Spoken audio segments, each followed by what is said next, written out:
Dear Muslims, as we celebrate really this first Jumu'ah in the month of Ramadan, and we thank Allah subhanahu wa ta'ala for having given us yet another opportunity to draw close to Him, I remind myself and all of you of the importance in our religion of aiming high and desiring to achieve success.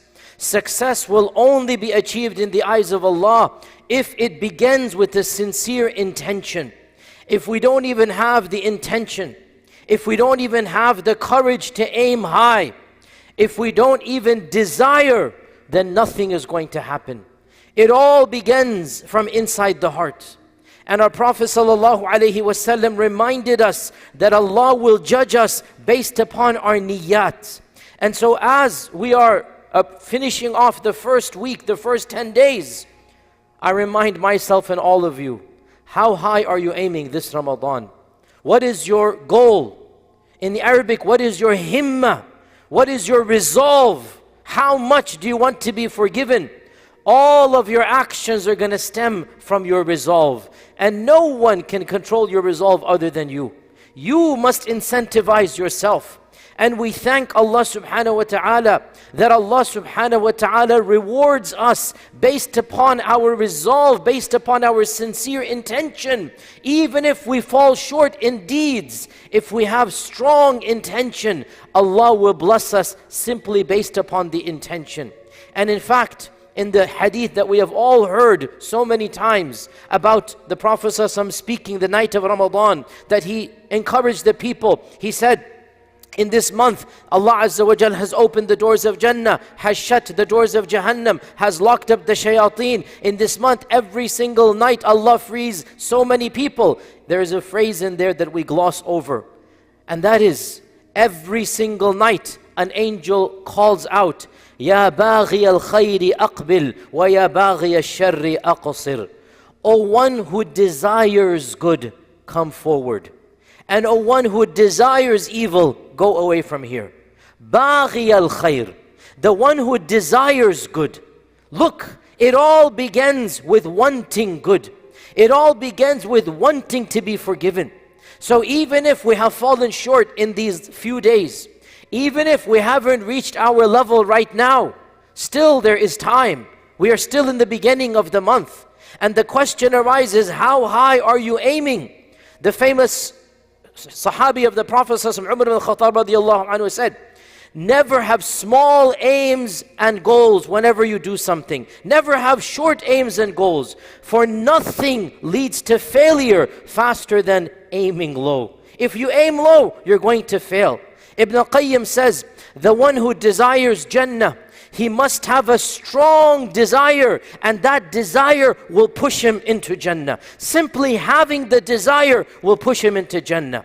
And if we look at the Sahaba, we see this was how they viewed the religion. Aim high, at least try, because there is no failing in the eyes of Allah if you try. Look at how the Sahaba understood this reality. When the Prophet ﷺ encouraged the people to fast by telling them of the doors of Jannah, and he said there's one door the people of Salah will enter from it. There's one door the people of Sadaqah will enter from it. There's one door the people of fasting, those who regularly fast, they will enter Jannah from that door. And we are just wondering, let me get at least one door. We all know what Abu Bakr as-Siddiq radiallahu anhu said. He said, Ya Rasulullah, will there be people that get invitations from all the doors? Look at how Abu Bakr as-Siddiq radiallahu anhu is thinking. And compare that to me and you. Abu Bakr as-Siddiq is aiming, I want to get an invitation from all doors, Ya Rasulullah. When the Prophet sallallahu alaihi wasallam announced that very beautiful hadith that yes, everybody has hisab on the day of judgment. There will be a small group of people, 70,000, who will enter Jannah without any hisab. Immediately, Ukasha, one of the Sahaba, stood up. He said, Ya Rasulullah, make dua, I want to be amongst them. Make dua, I want to be amongst them. Look at how they're thinking. Look at how they're aiming. It's so small compared to billions of people, only 70,000. It's so small, yet Ukasha radiallahu anhu is aiming for that. And he says, Ya Rasulullah, I want to be amongst those people. When the servant of the Prophet sallallahu alaihi wasallam was asked by Rasulullah ﷺ to get a gift, and he was thinking some money, some salary or something. He said, what can I get for you? The servant literally said, give me some time to think. Then he came back, he says, Ya Rasulullah, I don't want anything from this dunya. I want to be with you in Jannah up there. Subhanallah, look at where he's aiming. Look at how high he's aiming. And to be honest, we don't know much about the biography of this man. We don't. Yet we know, because he was with the Prophet ﷺ, he's aiming so high. He says, Ya Rasulullah, he's literally aiming for the highest. I want to be with you in Jannatul Firdaus. Subhanallah. Again, my point here is what?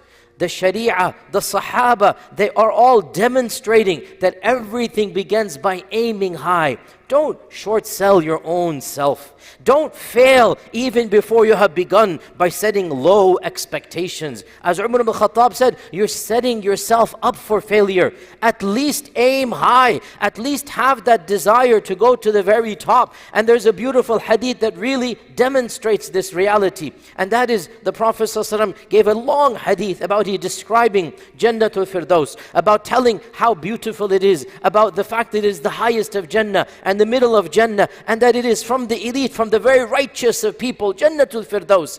And then he said to people who know, and we know this as well, that Jannatul Firdaus is not meant for the average person. Jannatul Firdaus is the elite. It is the highest of the high. What small percentage of people will enter Jannatul Firdaus? We don't know statistics, but maybe 1%, maybe even less than 1%. What small groups will enter Firdaus al-A'la? We don't know how much, but it's definitely not the default, right? And what did the Prophet ﷺ say? When he described Firdaus, he then finished that hadith by saying, therefore, when you ask Allah for Jannah, ask Him for Firdaus al-A'la. He didn't say, oh, elite Sahaba, come over here, I have a special dua for you. He didn't say, oh, Abu Bakr, I want to whisper something in your ear.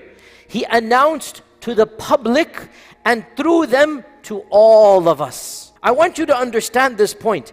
Our Nabi sallallahu alayhi wasallam is telling you, when you make dua to Allah, ask for Firdaus. Knowing that the majority of us are not going to earn Firdaus. Knowing that that's not going to be a reality for the bulk of the ummah. Inshallah, the bulk will enter Jannah. But Firdaus, it is Firdaus for a reason. And yet still, what is he telling us to do? Aim. What do you lose by aiming? What do you lose by having a desire to get there? Because when you aim so high, when you have a genuine love, when you have a genuine himmah to get into Firdaus, firstly, you never know, you might get there, right? How else are you going to get there?